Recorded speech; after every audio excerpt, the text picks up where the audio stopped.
What's up guys, Danny Carlson here, and this video is about taking control of your social media. So first thing I want to address is that social media is just a tool, kind of like a knife. A knife can be used for good, for chopping clean healthy food, or it can be used to kill people. So a knife is neither good or bad, neither is social media. Social media can be used to empower you, to teach you new skills, to connect you with like-minded people from around the world that you never would have connected with before, to hack into the minds of people who have achieved what you want to achieve. But it can also be used, and probably more commonly is used, for escapism, for escaping the day-to-day concerns that you have, your job you don't like, the stress that you're having, depression, whatever it is, right? So this video is going to be about some tricks and tactics that you can use to shift from the escapism use of social media into the using it to improve your life and to social media. So first off guys, I just want to say I am not a guru that has all this stuff totally figured out. I still struggle with social media as well. It's highly addictive. These companies have just figured out the best ways to grab and keep our attention. It's freaking crazy, honestly. But these are some things that have really helped me out. And since I've implemented them, I've gained a lot more control over my social media and what shows up on my social media feed. So let's get right into it.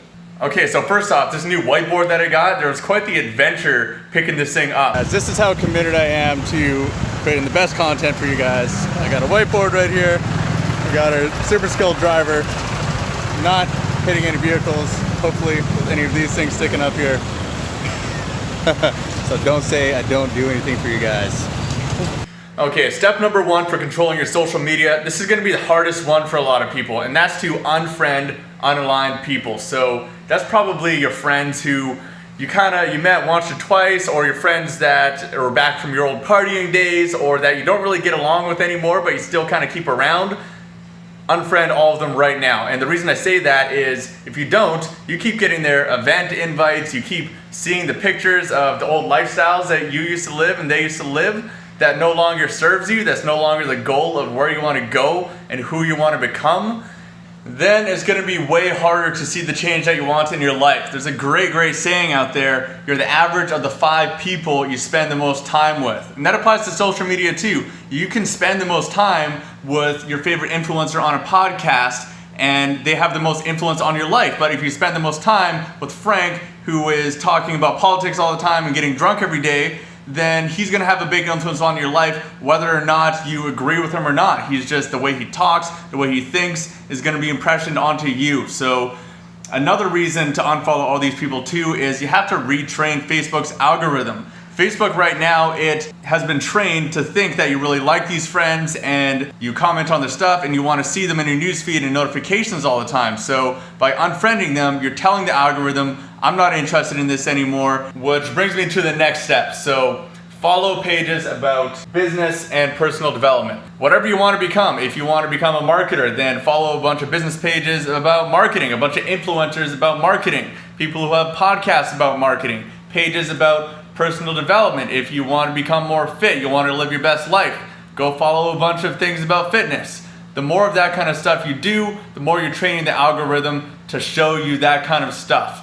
So removing all of the garbage and inputting only the best stuff. You can actually go into your settings in Facebook and see all of the pages that you've liked over your entire Facebook stay and then unlike all of the ones that don't apply anymore. So this is really important to retraining the algorithm. I would challenge you right now, pause this video and then come back after you've unliked at least 50 pages or unfriended at least 50 friends. So that doesn't take that long, guys. Pause this video right now and come back to it after you've done that.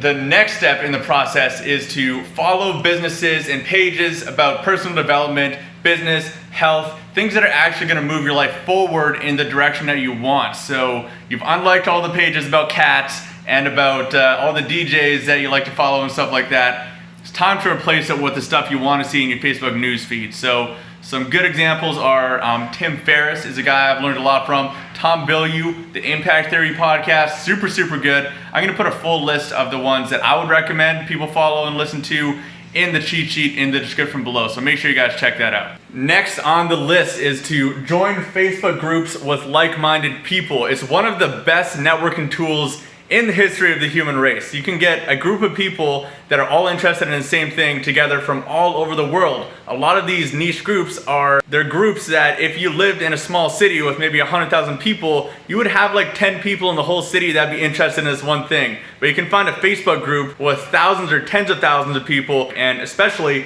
if you're learning about some kind of online business model, personal development stuff, it can be one of the best resources to learn from people who have been there, people who are going through the same process. You can get your questions answered. It is literally one of the greatest resources in the world, and a lot of people are not utilizing it properly. Pro tip as well, go to the notifications at the top of the group, the really valuable ones, and set the notification settings to receive a notification for every post. Now, you shouldn't do this with Facebook groups with like 50,000 members, because then you're gonna get too many notifications. But the really valuable ones, like overall your notifications are gonna be higher quality because they're coming from that valuable group. And two, will allow you to engage in that group a lot more. And the more you engage in a group, the more value you tend to get out of the group. Another thing, this is one of the biggest free databases of information to learn from. So there's a little search bar in all the groups. Search for a keyword if you're trying to figure something out. And then the last thing about groups that I think a lot of people think is kind of weird and are hesitant to do is to make friends within the group. We live in 2018. Friends don't have to be met face to face. I've met a lot of people who are my really good friends now through Facebook groups. And a lot of these people I still haven't even met in person yet.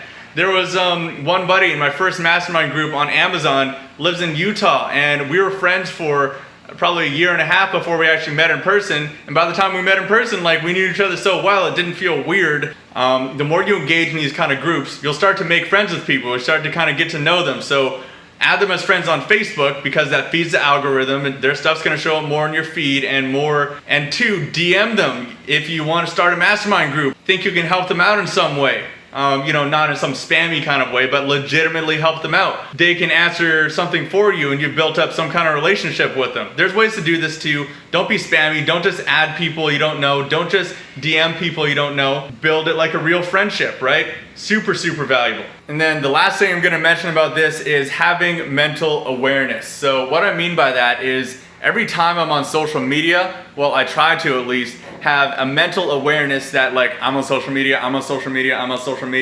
and just like focus on getting whatever I need to get done in there so I don't get sucked into the void, just the black hole of scrolling, clicking, because literally that can just waste 45 minutes like nothing. I'm sure it's happened to all of you. Like I said, guys, I'm not perfect. I still watch a lot of YouTube videos and fun stuff like that, but this cuts down on it. Just being aware, kind of like a meditation sort of self-awareness practice. And guys, if you got some value out of this, I've created a cheat sheet that goes over all this kind of stuff. Just a basic checklist you can go through to really clean up your social media feeds, to be a tool for positive change in your life instead of a tool for escapism. So that's gonna be things like, I'm putting a lot of the pages and business people I think you guys should follow in there, podcasts, good resources. There's something called Facebook Newsfeed Eradicator that I use that is really good for my desktop app. If you guys want to check that out, then click the link below in the description here and you can get that cheat sheet right away.